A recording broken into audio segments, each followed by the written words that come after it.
Scale signs, the signs that bring your models to life, are now available at Spring Creek Model Trains. Now you can shop a wide variety of trackside and roadside signs in Deschler, Nebraska, or at a train show near you. To see where Spring Creek Model Trains will be next, visit their website at springcreekmodeltrains.com, and to see the entire catalog of signs in N, HO, S, and O scale, head to scalesigns.com.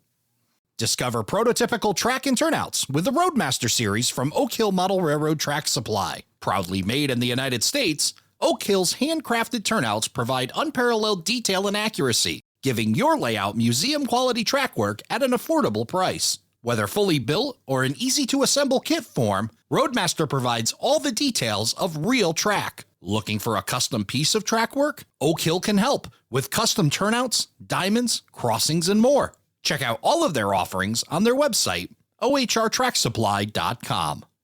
His amazing weathering and graffiti work has set social media ablaze, and now you'll get to hear from the artist himself. Join us for Around the Layout Podcast Live on Sunday, November 16th at 8 p.m. Eastern, when our guest will be Mike Correa. Mike will share how he brings ultra-realism to his models and answers your questions live. Head to atlplive.com to subscribe and to be notified of this and all upcoming Around the Layout Podcast live episodes. ATLP Extra is our monthly newsletter delivered right to your inbox each month. Sign up for free at atlpextra.com. ATLP Rewind.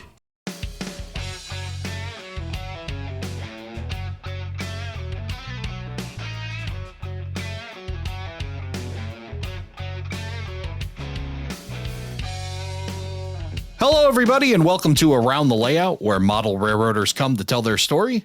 My name is Ray Arnott. So glad you could join us. We're going to be talking about the Lehigh Valley Harbor Terminal with Ralph Heiss. Ralph, welcome to the show. Thank you, Ray. Thank you for having me. Great to have you here, Ralph. Appreciate it. We connected sometime in late July, and we had chatted online about doing a show together, and it was right after you took a really epic rail fanning trip out to Crescent, PA. Indeed. And I was jealous as heck because you guys were having a great time out there and seeing a lot of action. Tell us a bit about it. It was a great trip. It's a trip that my friend Dave Abeleys and a couple of other friends of his, since, gosh, they've been doing it since they were 17 years old. And I think all but two of them out of the original group haven't missed a year yet. Wow. Anyway, we take over the Station Inn in Crescent, Pennsylvania. Basically, it's pretty much what it comes down to.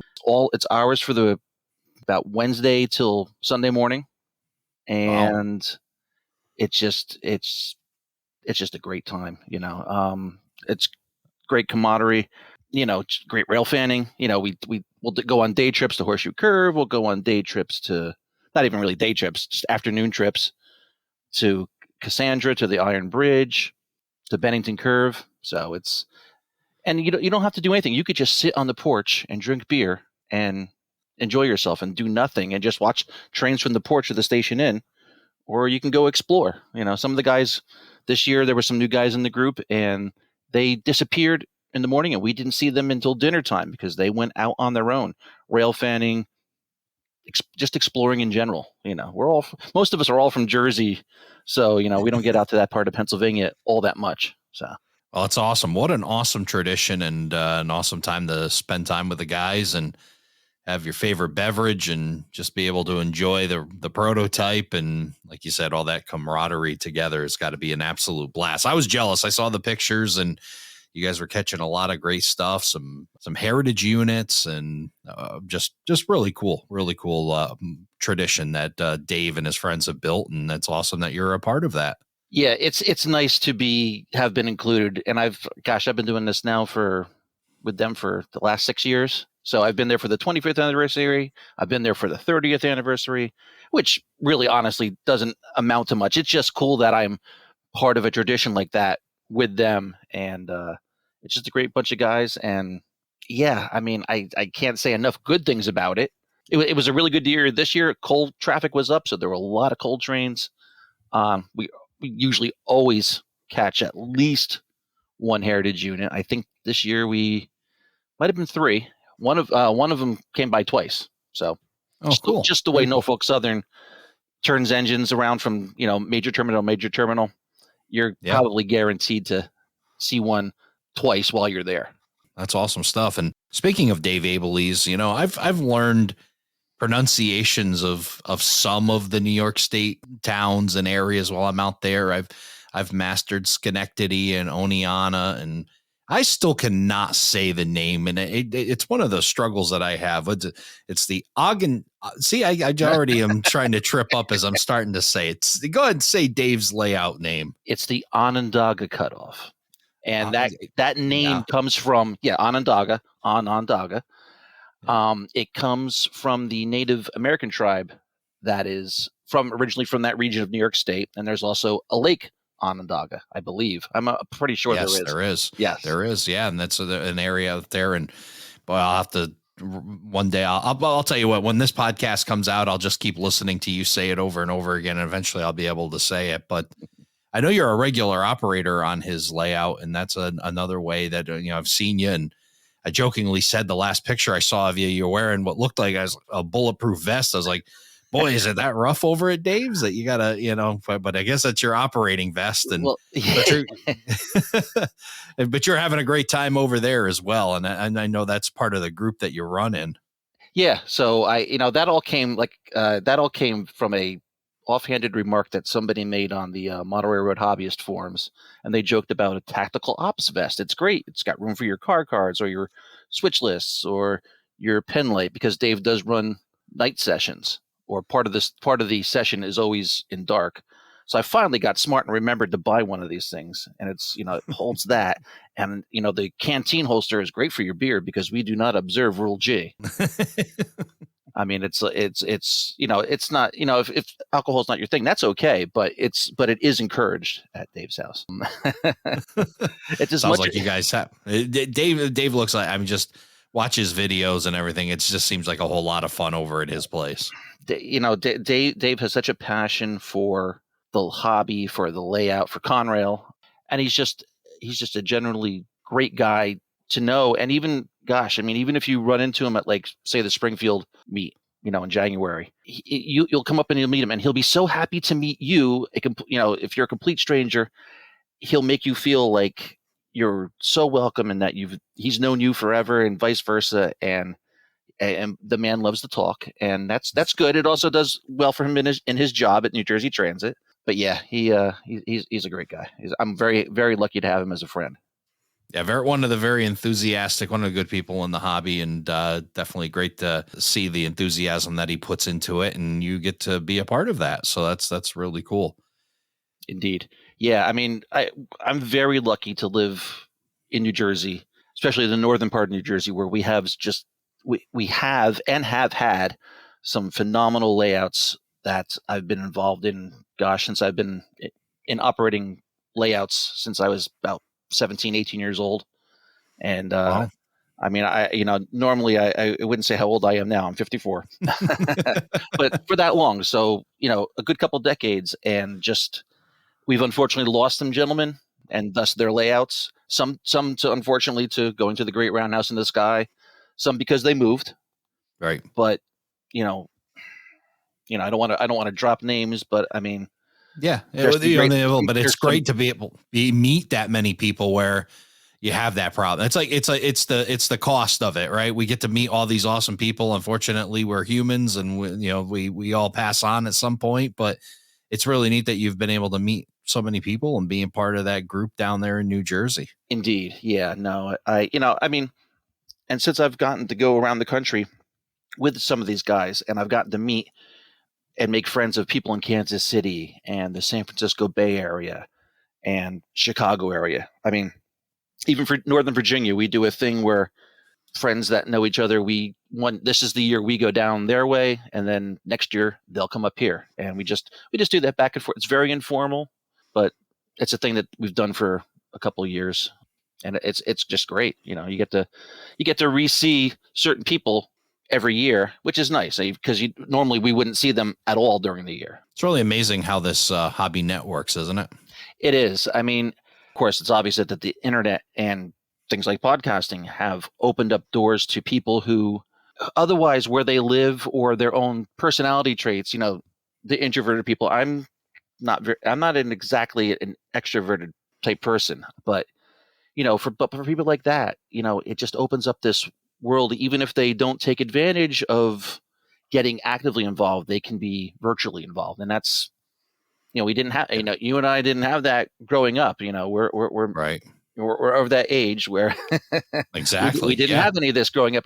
For you and me and Dave and many others, outlet to the world was model railroader or RMC, and that was pretty much it. Or the local hobby shop. Or the local Yeah. hobby shop, correct. Yeah. And then you had to, have the right guy that would talk to you and then introduce you to the right person and slowly network. You'd may have mentioned it, but again, whether, before or after the internet or before or during the internet, it's really about sticking your neck out just that one time. And then it's just amazing how quickly it'll start to domino after that. Oh, absolutely. I mean, I've met a lot of different people with a lot of different kind of personalities through the year, and some, it's like anything else. It's like any other hobby. It's like you realize you meet somebody, and it's like, but for the most part, it's a great hobby. It just begs to be, or it begs participation and whatnot. Because I mean, yeah, there are lone wolf modelers, and people build layouts that are just designed for them and their buddy, if that. Yeah. And there's Right. nothing wrong with that. But I get my kicks being involved in a large group of people operating. I like to say that I'm more an operator than I am a modeler. I mean, yeah, I can lay track, I can do scenery, I can do that, but I don't. It's not really my forte. It's not where I get my kicks in the hobby. I love to operate. You could put heck, you can make a Brio train set, and as long as you operated it prototypically, I'm good. Well, yeah. Well, you said you were into operating. You said just a few moments ago that you've been operating since 16 or 17 years old? Yeah, I would say I got involved actively in the hobby with a model railroad club when I was about 16, but it wasn't until I was 17, yeah, probably 18, when I got involved through the Teen Association of Model Railroading, and I got invited to a very large layout here in North Jersey that took about 20 to 30 people to run, like Wow. and Oh, run. big club. Yeah. Yeah, it was a Yeah. home layout, and Oh, wow. oh Wow. yeah. Who unfortunately, this little story I'll tell. It was Harold Worthwine and his Erie layout. It was on, I believe, the cover of the 60th anniversary of Model Railroader and various other times and other magazines. But that's where I cut my teeth on it. And I unfortunately, we lost Harold a couple of years ago, age of 98. Wow. Yeah. Wow. Good run. Yeah. And, we had the unfortunate task of spending two of the hottest weekends. And I would say it was 2021 or 22, whichever was just after the COVID shutdown. Yeah. I can't remember which year it was, but anyway, One of those years, they're all a blur now. Yeah. We tore that thing down piece by piece, and it was built old school. It was built solid because he was a carpenter for Picatinny Arsenal here in New Jersey. So he built his layout the old school way, hard shell scenery and tons of wood and tons of big wood. And, I had the honor of being able to save some of the cars and buildings from the layout. Friends of the layout got, certain pieces of it. And Sure. so I was, I'm very honored to have some buildings that were on the layout now residing on mine. So it's nice to have that kind of continuity, that memory. The memory lives on. Yeah, for sure. For sure. Yeah. It's great to be able to, hang on to that and be able to relive those memories and include it into what you have of your own. Prior to age 16, what got you into the hobby? When did you discover model railroading? Oh, gee. I mean, my dad had, the requisite Lionel train around the Christmas tree. And I couldn't tell you what year I became aware of trains, but I always did. I always liked them. I was always in love and wanted to go see them. But when I was in middle school back in the early 80s, I found a friend who was a year older, and that's when I started rail fanning. And I was at the point where New Jersey Transit was phasing out some of I didn't know it at the time, but they were phasing out some of their motive power from pre-Conrail. And I watched the end of that whole thing, and it really just ballooned from there. I always joke with Dave that, that's why I hate Conrail, because Conrail, took over all my favorite railroads, which I never saw because I was 6 in 1976. I was actually 5 when Conrail occurred. And, so I never saw the Erie Lackawanna or the Penn Central, the Reading or the Jersey Central spin a single wheel. But Right. all my early train books were all of those railroads. So I just, I fell in love with them. And until I met Dave 7, 8 years ago. Conrail, ugly blue engines. Isn't it funny how that progression works? Like, you have those folks that, you mentioned those predecessor railroads, and, the Conrail comes along and it's like, and then now you talk to some guys and you're like, yeah, I love NS and this and that. And we got a guy in our group that would be like, oh, that's junk compared to Big Blue. Big Blue is where it was at, and Conrail and this and that. And Dave would be one of those guys, right? Conrail was where it was at.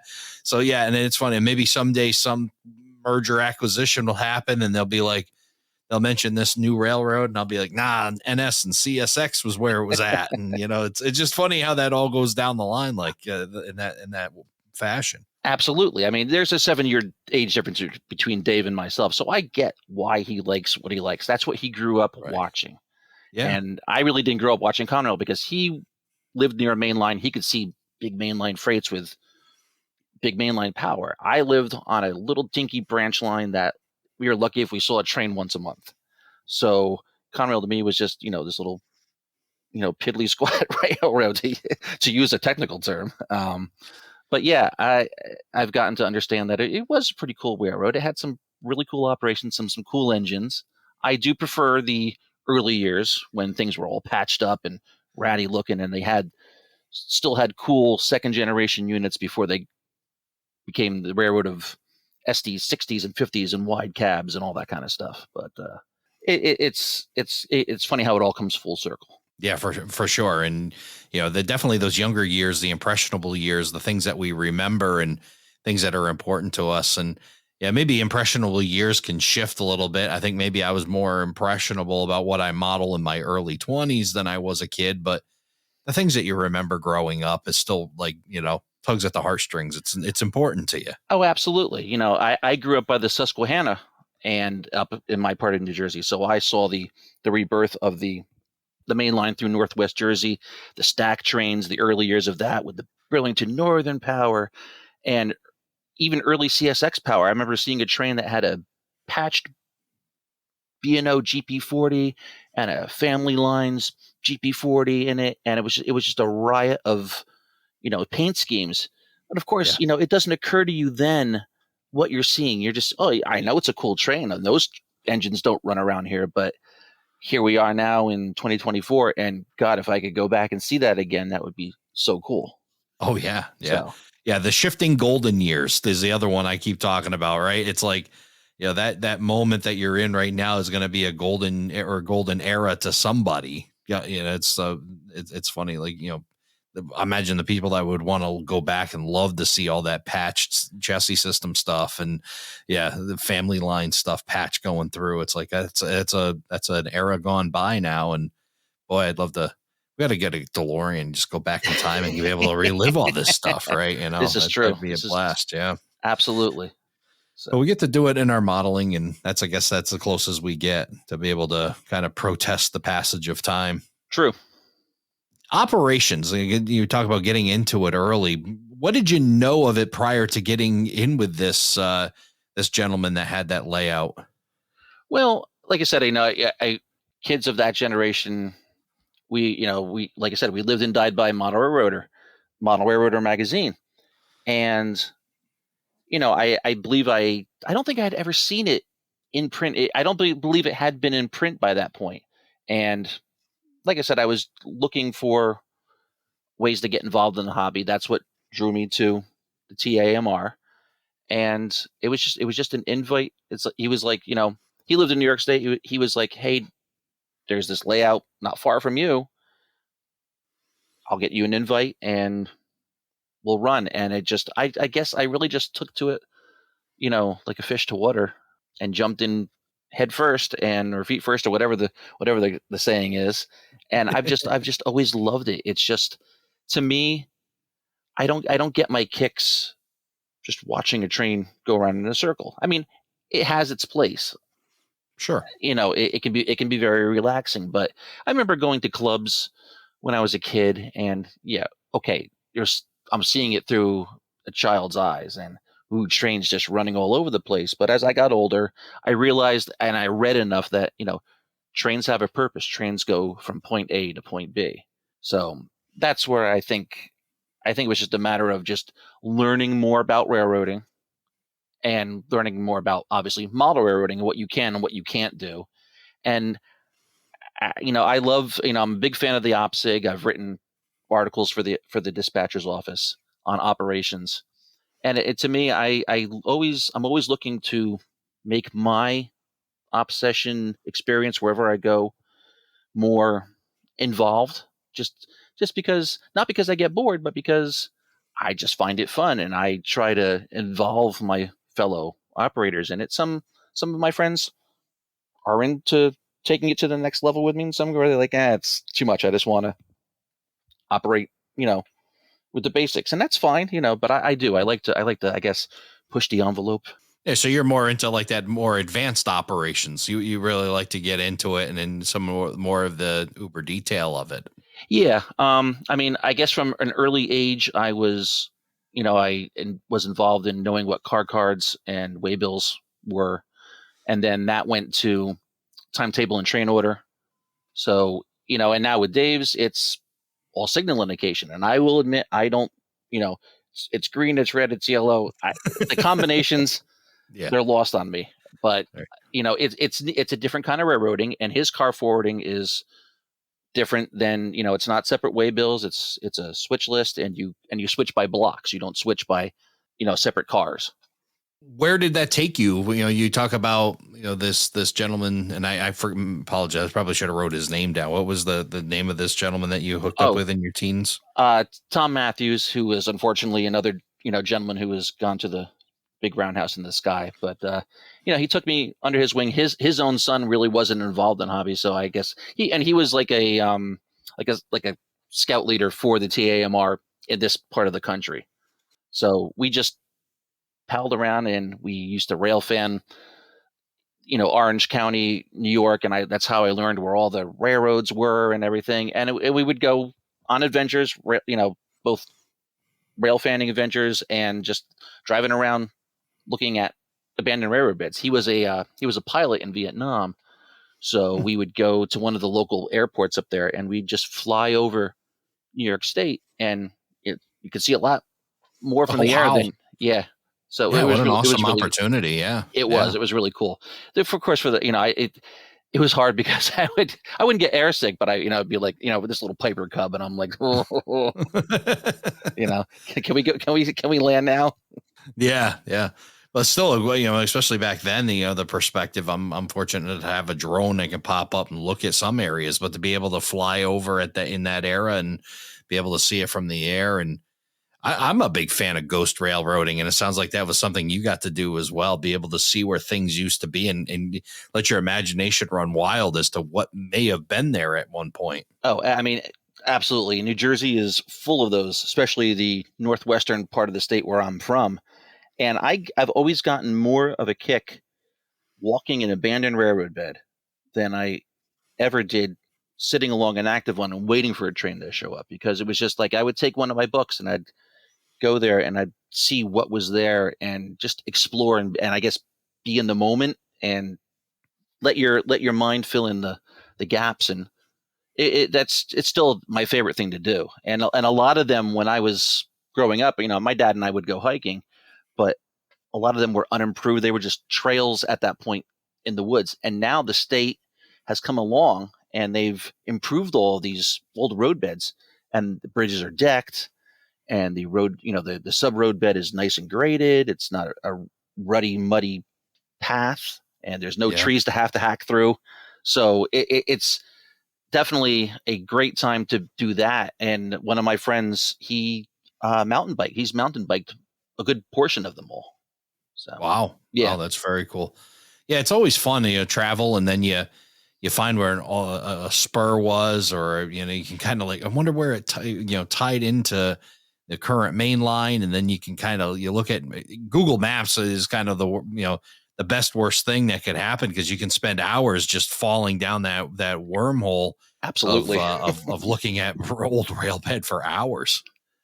Absolutely. I mean, well, I kind of did that when we first talked. We spent a good 15 minutes just looking at Google Maps, and you taught me about, parts of Connecticut that, I mean, I've sort of been in that part of the state, but I don't really know where things quite went. And I know them from maps in a book, especially like that one wreck that I was telling you about that was up near the Rhode Island border on the New Haven. And, it's just, to me, it's just a place on a map, but I would like to go there one day. Combine Google Maps, especially if up here in New England, combine that with Ronald Dale Carr's book, The Rail Lines of Southern New England, and you are just absolutely in trouble. Your day will go right on by you with the combination of those two books. I do have one. I believe there's 2 volumes, right? I think I have one of the volumes. Yeah. I think a buddy of his did the other Northern one? New England, and then he did Southern New England or something like that. But yeah, and I'd love to have it, but boy, I'd be down. I would probably have to, I'd put out a podcast once every 3 months if you gave me one of New York State, because New York State, I mean, just absolutely fascinating. Like you said, between New Jersey and New York, the amount of railroad that used to be there. Oh, wow. I mean, my dream is to one day explore I guess it's Dutchess County, everything north of Poughkeepsie, all those old they're the predecessors to the predecessor of the New Haven, all up through that, from from the Boston and Albany down to Poughkeepsie. There were just railroads on top of railroads through the middle, and it's still pretty much the middle of nowhere today. And that stuff just fascinates me to no end.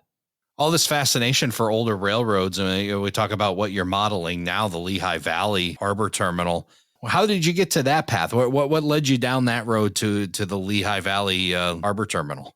That's funny, because I grew up in Northwest New Jersey, nowhere near the Hudson River, nowhere near Jersey City, New Jersey. That was the other side of the world as far as I was concerned growing up.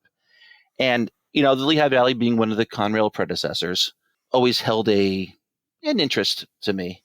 And I guess it was, I had gone to Hoboken when I was just starting the rail fan, and Hoboken was the old Erie Lackawanna terminal, which is still there today. And I saw pictures, and I was like, wow, this whole riverside, harborside thing is really neat. And I thought I could model that in a 5 by 10 foot space in HO when I got home. And I realized that, just because you can draw on a piece of paper doesn't mean that you can cram all that into a space, probably not even in Z scale. Right. So, I always had this latent interest in harbor railroading, but it wasn't until Walthers came out with their waterfront series, which was the car float and the float bridge and a couple of other things, the pier, the warehouse. And I said, wow, now I've got a way to model the waterfront, but what do I model? So I was always, again, a lot of the model railroads that I operated on were all prototype based, actual time and places in history. So I was like, I don't really want to come up with my own freelanced layout, though. Now, if I was to do it now, I probably would give myself a little freedom, but I didn't know about all the neat little pocket terminals that used to be in Brooklyn and the Bronx and Queens. So I'm looking at the terminals on the New Jersey side of the river, and they're all acres and acres of track. No way you could model those in any kind of, even a decent sized basement. But until I found that the Lehigh Valley in Jersey City had this very, very narrow, and when I say narrow, it was only a couple hundred yards wide, and it was maybe about 2-3 miles long. I could easily condense all the interesting parts of that yard, which were the float bridges and a couple piers, into what I had in my basement when I was still living at home. And again, I realized there that I couldn't do that. So when I finally bought my own house, I had now 3-4 times the room to do that. And I had about 11 foot wide by about 22 foot long area.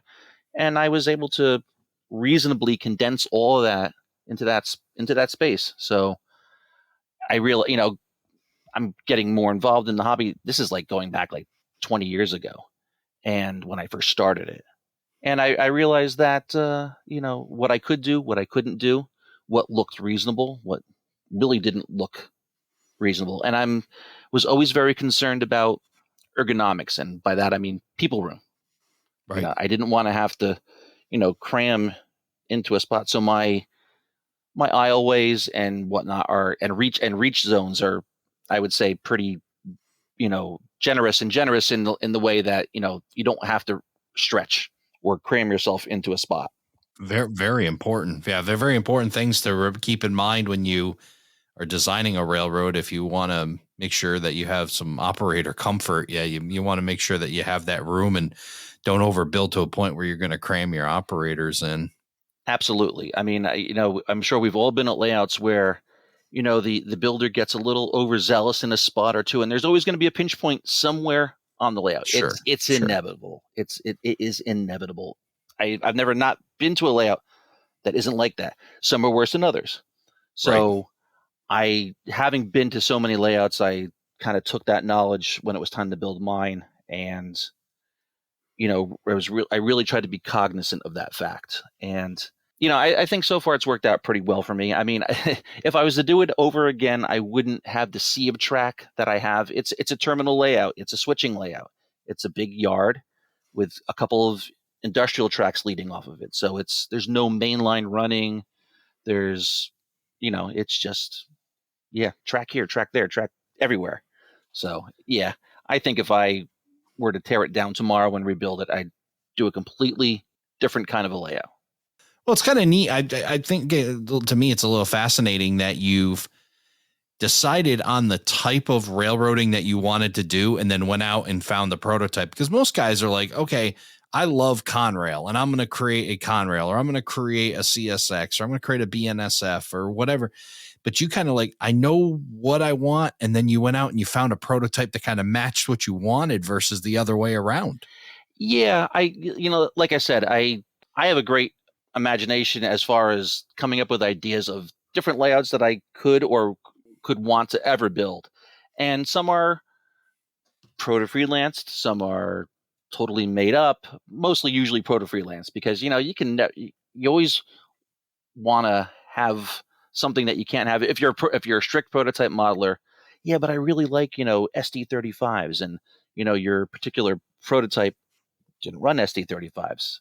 So, it's kind of like that, but I had all these, I was a voracious collector of maps and photographs, and I just took all of that, your Sanborn maps, your railroad valuation maps, Port Authority aerials, and I just really tried as best as possible to match the track geometry and the different, I guess what Tony Kuster would call layout design elements.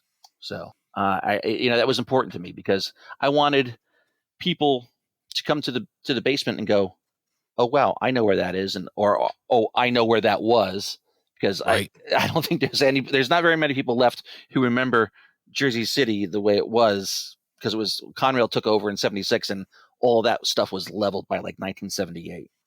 Yeah. So yeah, that's again, you've taken this idea and you mentioned all this research that you've been able to do. Talk about that process, like learning about this and gathering all that kind of stuff, the maps and everything else. How did you get your hands on that? Well, it's funny, people, I've been invited to do talks about the Lehigh Valley across New Jersey for various historical societies over the years. And at first I felt really funny because, sure, I've got all this information, but I never saw the railroad. I've never been to some of these places, but I've collected all this book knowledge, basically, is what I call it, book knowledge. There's lots of great books on the Lehigh Valley. I'm sitting next to my entire, bookshelf right now as I say this. But, eBay at one time, many generations ago, was a great way to actually connect, because you could see who you were bidding against or buying from. And that's how I met a lot of people. I actually met an ex-employee who he and his father both worked in Jersey City. And when stuff would come up, we would we kind of made like a gentleman's agreement. Oh, if I win that, I'll make copies for you, and if you win that, you make copies for me. And it was a great, and I did that with a bunch of different people who I never met.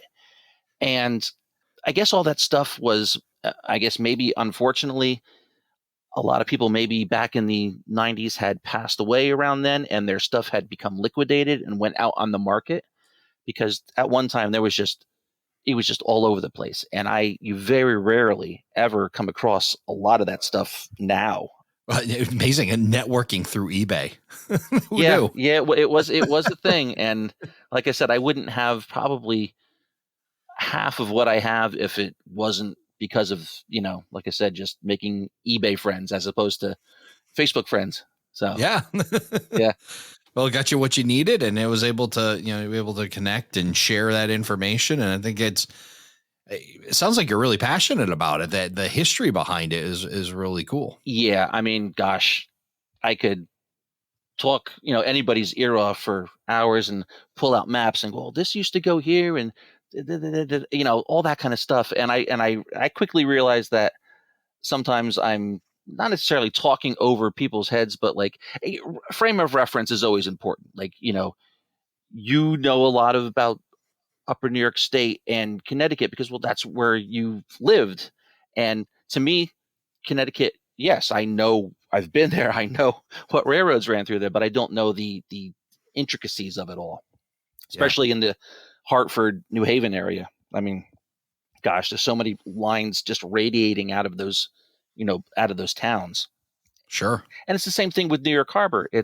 You had all these major trunk lines. Yeah, sure. People know the Pennsylvania Railroad. They know the New York Central, the Erie, the Lackawanna, the B&O, but they don't, necessarily know that there were these entire railroad navies that served all these little pieces and parts of New York. And it's like you said earlier, it's a rabbit hole that you could go really far down. And I did go really far into it, and which is why I have what I have. But yeah, it can be a bit much. Yeah, I bet. And with, you got this plethora of information that you've been able to gather and you have in your mind. And through all of that, I'll ask you, what was the most surprising thing you learned about the Lehigh Valley's operation?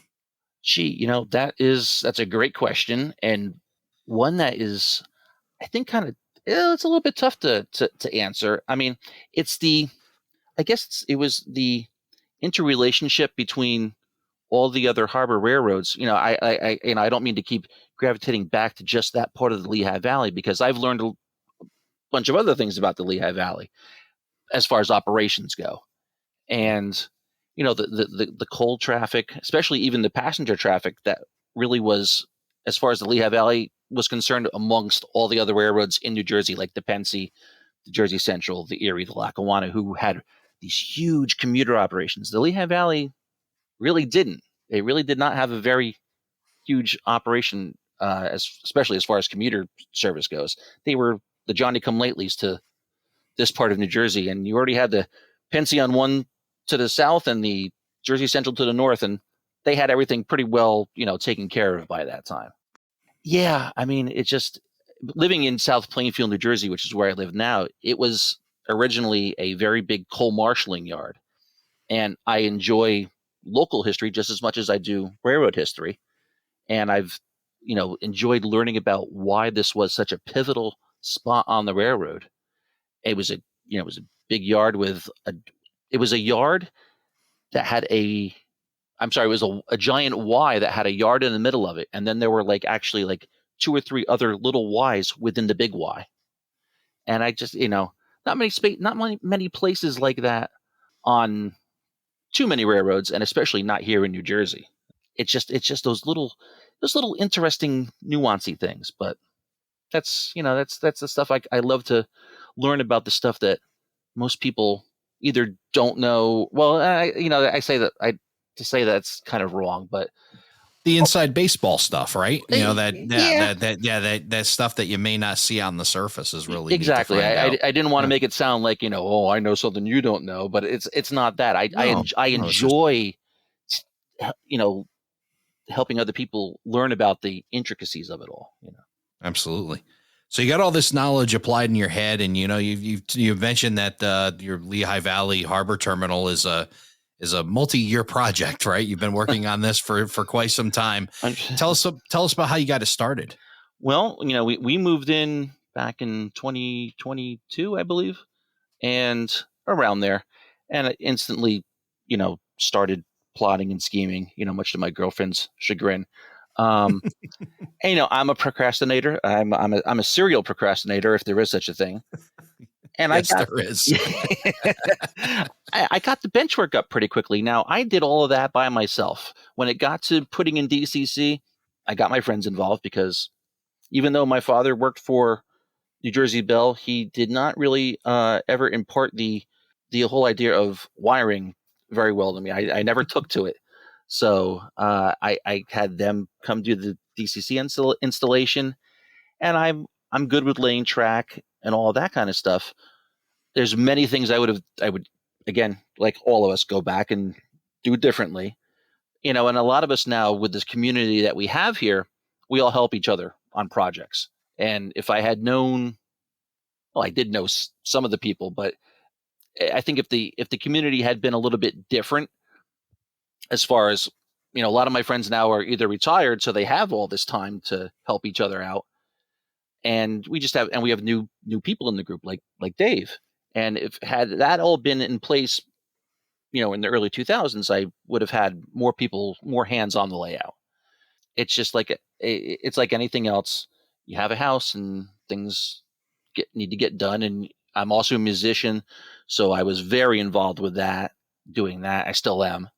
And and other unfortunate life things happened, and things got dumped on the layout, and then things got cleared off the layout, and things got dumped back on the layout, and so it's a basement. It's a familiar story, Ralph. It sure is. Yeah, I believe me. I don't think I'm special in that regard. No, you're not. No, I don't feel alone. That's the key part.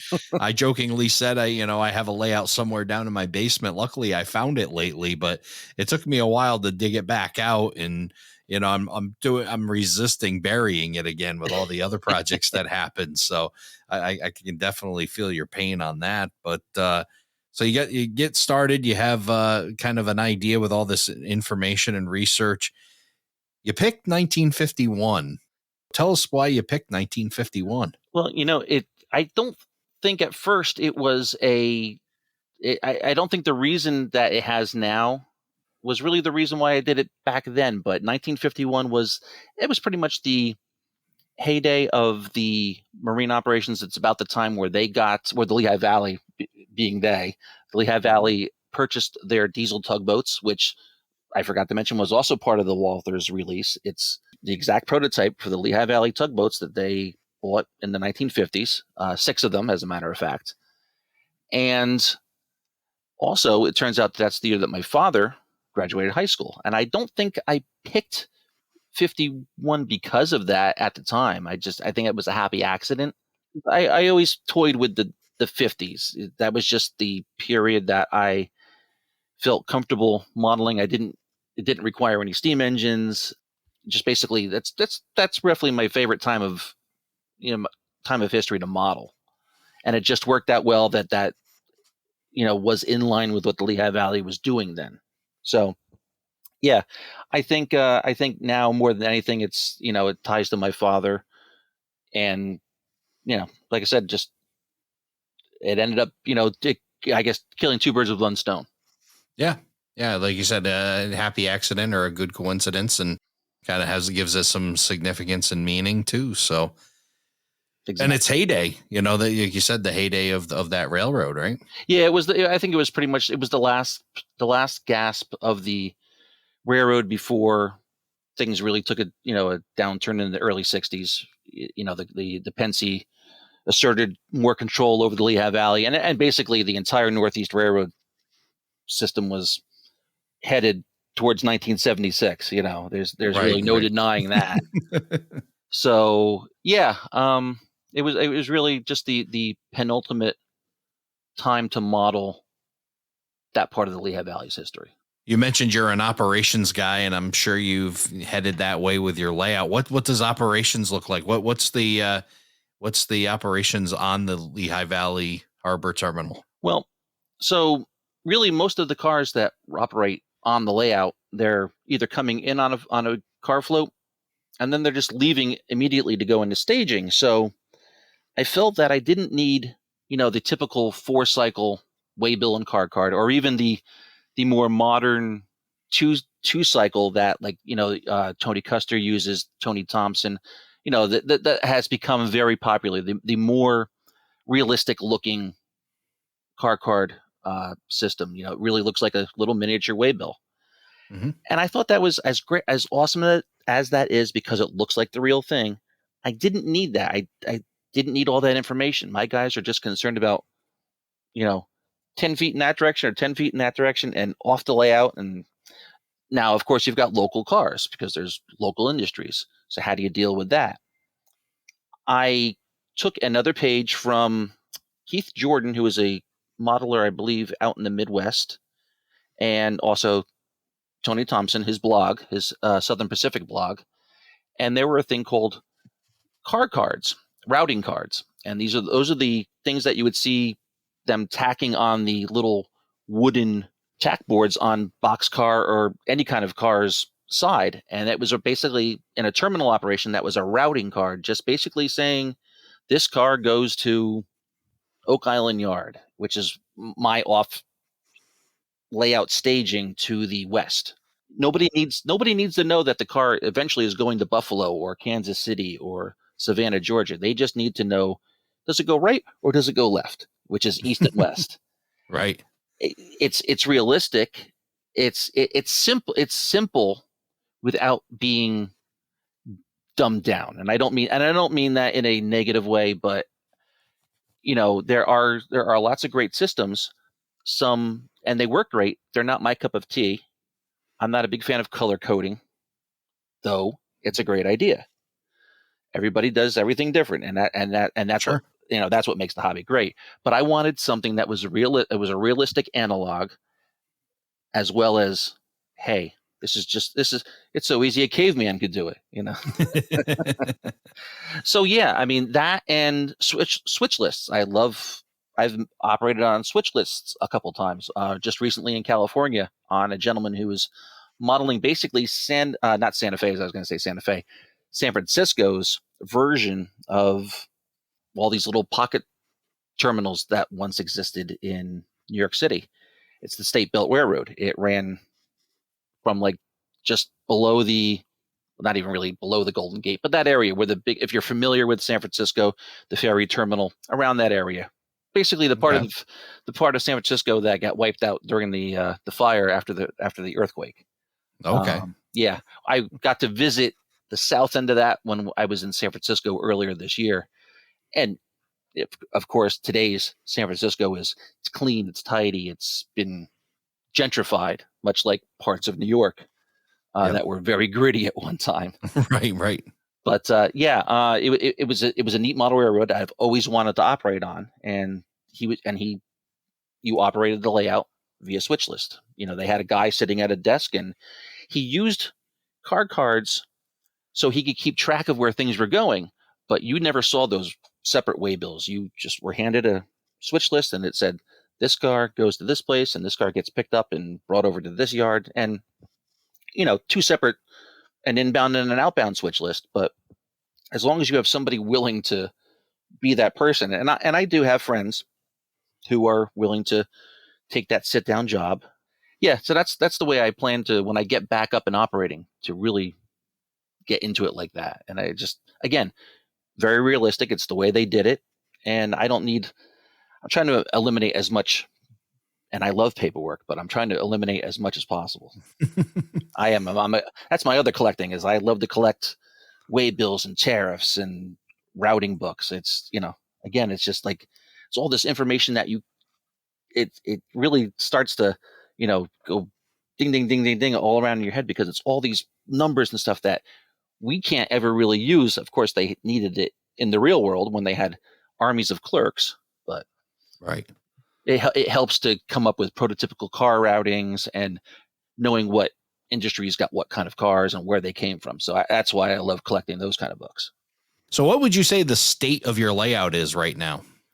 Well, it's 100% built. I just have a little bit of wiring to do, a lot of house cleaning to do, and then ballast.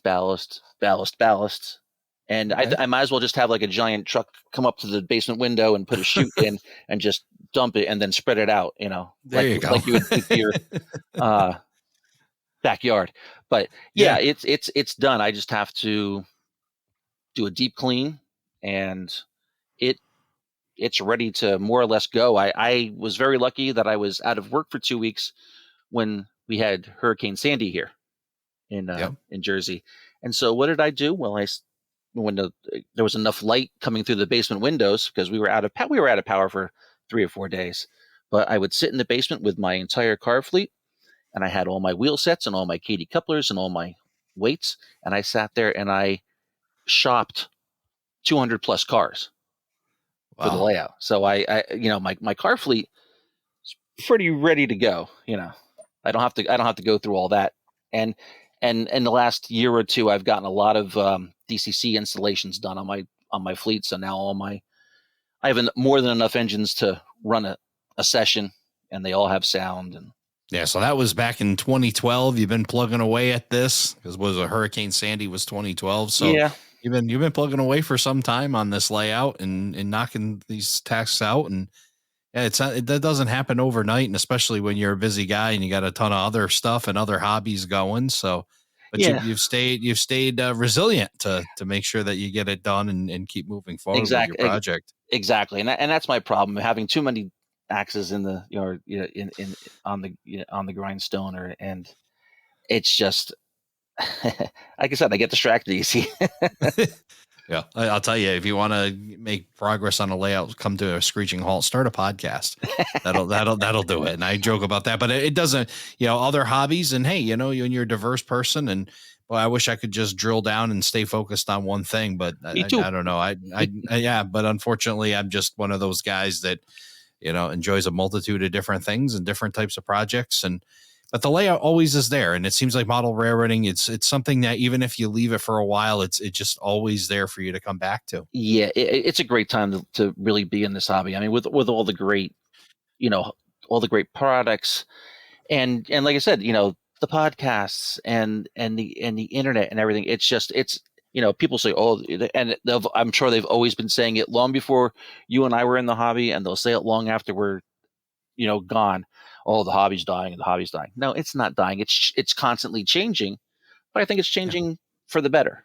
It's going through an evolution, and again, we've had this conversation on the podcast before. And, if your thing was, I don't know, older DC, I don't even know. I'm not even going to get myself trapped in this by saying, but if you used a much older technology with older things, and yeah, maybe you do think that the hobby's dying because it's not that anymore, but it's evolving into something different. And it's just becoming, with more technology being added and the advancement of 3D printing, that's just helping everybody's projects move along a lot better.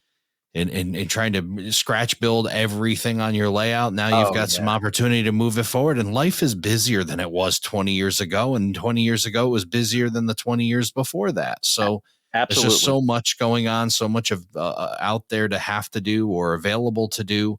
So all these advancements are just going to help the hobby continue to move along.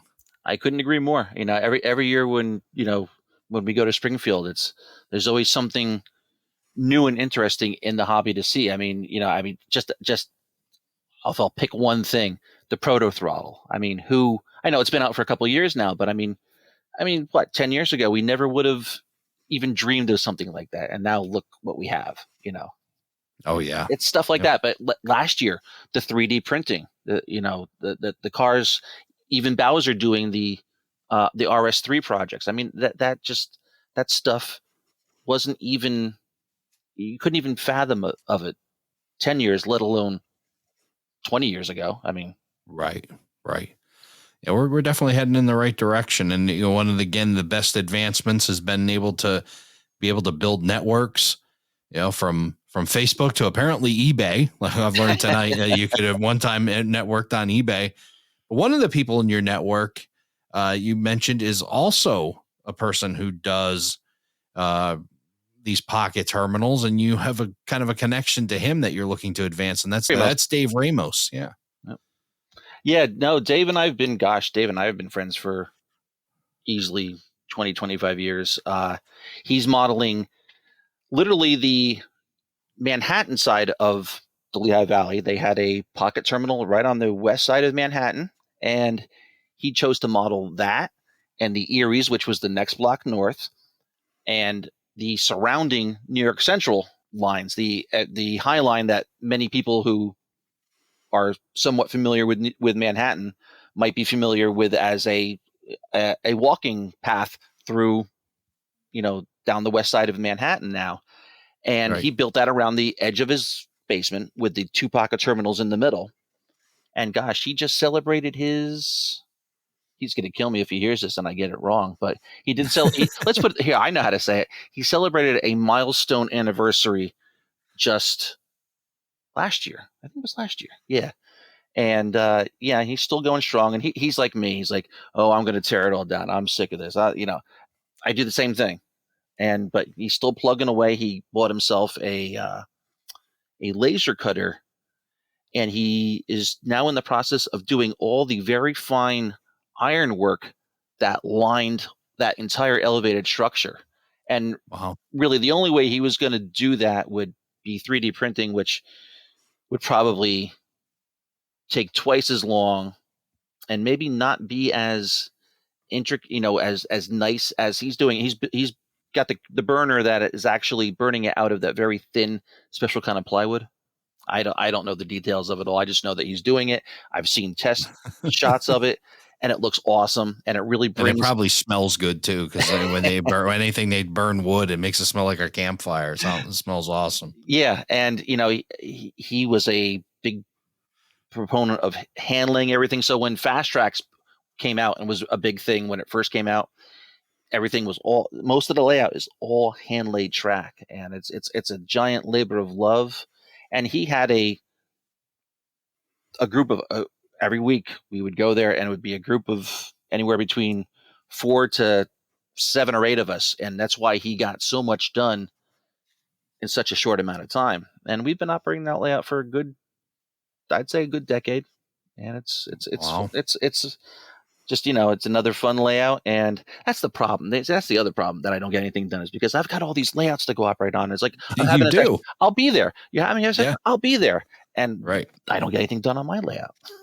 Yeah. Well, I'll tell you that those are good problems to have when you have a great network like you've got down there in New Jersey, and the folks that you're connected with, and the help that you get. You mentioned that too. And, that's one thing. If you're looking to build a layout and, what size you're going to go to, and this may be a topic we're going to have to cover in a podcast, but things you got to think about. But one of them is your support group and how many people you've got around you. And when you've got a great support group like you've got, I mean, then you can really go to it. Absolutely. I mean, I can't conceive of, most of the layouts that are in my sphere of operating, they all need, a minimum of 10 people, and that's that's understaffed. Wow. Dave Ramos's layout needs see the way he designed his layout. You could operate it with 2 people, or you could operate it with as many as 15 people. Wow. Dave Abeliz's needs a minimum of 13 to 15 people.